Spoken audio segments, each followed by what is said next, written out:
دن کے 11 بجے ہیں۔ السلام علیکم، یہ ریڈیو پاکستان ہے۔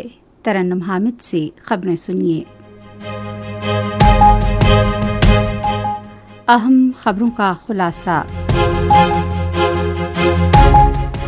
وزیر اعظم نے کہا ہے کہ پاکستان نے دہشت گردی کے خلاف جنگ میں کثیر جہتی حکمت عملی اختیار کر رکھی ہے۔ وزیر تجارت نے تجارتی سفارتکاری کے ذریعے افریقی ممالک کے ساتھ تعلقات کو مؤثر انداز میں مربوط بنانے کی ضرورت پر زور دیا ہے۔ اقوام متحدہ میں پاکستان نے یوکرین تنازع کے پرامن حل کے لیے اپنی مکمل حمایت کا اعادہ کیا ہے۔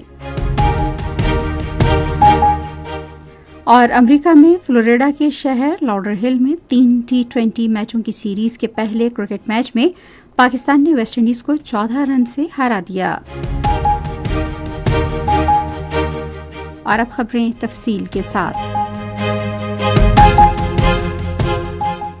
وزیر اعظم شہباز شریف نے کہا ہے کہ پاکستان دہشت گردی کے ناسور کو جڑ سے اکھاڑ پھینکنے کے لیے پرعزم ہے اور عالمی برادری نے دہشت گردوں کے خلاف پاکستان کی کامیاب کارروائیوں کو سراہا ہے۔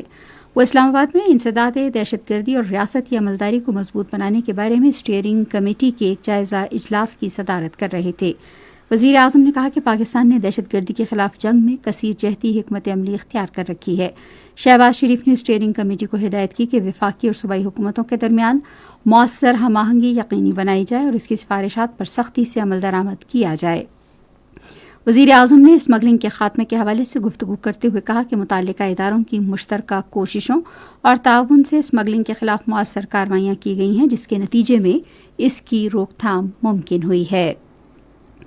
نائب وزیر اعظم اسحاق ڈار نے قیمتوں میں استحکام یقینی بنانے، اشیاء ضروریہ کی وافر ترسیل اور صارفین کے مفادات کے تحفظ کے حکومتی عزم کا اعادہ کیا ہے۔ وہ اسلام آباد میں ایک اجلاس کی صدارت کر رہے تھے جس میں ملک میں چینی کی فراہمی کی صورتحال کا جائزہ لیا گیا۔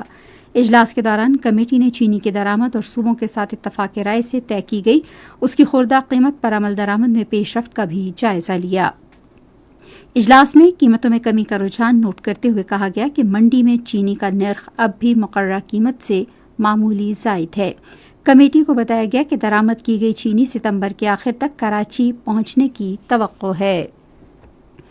تجارت کے وزیر جام کمال خان نے پاکستان کی لک افریقہ پالیسی کے عزم کا اعادہ کرتے ہوئے تجارتی سفارتکاری کے ذریعے افریقی ممالک کے ساتھ تعلقات مؤثر انداز میں مربوط بنانے کی ضرورت پر زور دیا ہے۔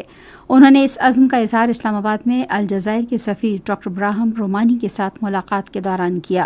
ملاقات میں توانائی کے شعبے میں تعاون، سرمایہ کاری کے فروغ اور افریقی ملکوں میں تجارتی نمائشوں میں شرکت کے امور پر توجہ مرکوز کی گئی۔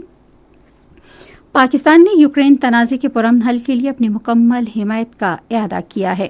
اقوام متحدہ میں پاکستان کے مستقل مندوب عاصم افتخار احمد نے سلامتی کونسل کے اجلاس میں کہا کہ ان کا ملک پاکستان اس تنازع کے خاتمے کے لیے تمام کوششوں کی حمایت کو ہمیشہ تیار ہے۔ عاصم افتخار نے جامع اور مؤثر سفارتکاری اپنانے کی ضرورت پر زور دیتے ہوئے کہا کہ علاقائی اور بین الاقوامی شراکت داروں کو منصفانہ اور دیرپا امن کے لیے اعتماد سازی کی کوششوں کو فروغ دینا چاہیے۔ انہوں نے کہا کہ استنبول مذاکرات کو امن کے لیے حقیقی اور باہمی عزم کے ساتھ آگے بڑھانا چاہیے۔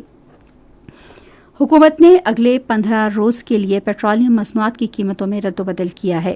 وزارت خزانہ کی طرف سے جاری کردہ نوٹیفیکیشن کے مطابق پیٹرول کی قیمت میں 7 روپے 54 کمی کی گئی ہے، جس کے بعد پیٹرول کی نئی قیمت 264 روپے 61 فی لیٹر ہو گئی ہے۔ اسی طرح ہائی اسپیڈ ڈیزل کی قیمت میں 1 روپے 48 پیسے اضافہ کیا گیا اور اس کی فی لیٹر نئی قیمت 285 روپے 83 پیسے مقرر کی گئی ہے۔ نئی قیمتیں آج سے نافذ العمل ہیں۔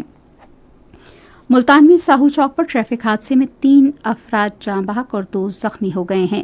زخمیوں اور جاں بحق افراد کو نشتر ہسپتال ملتان منتقل کر دیا گیا۔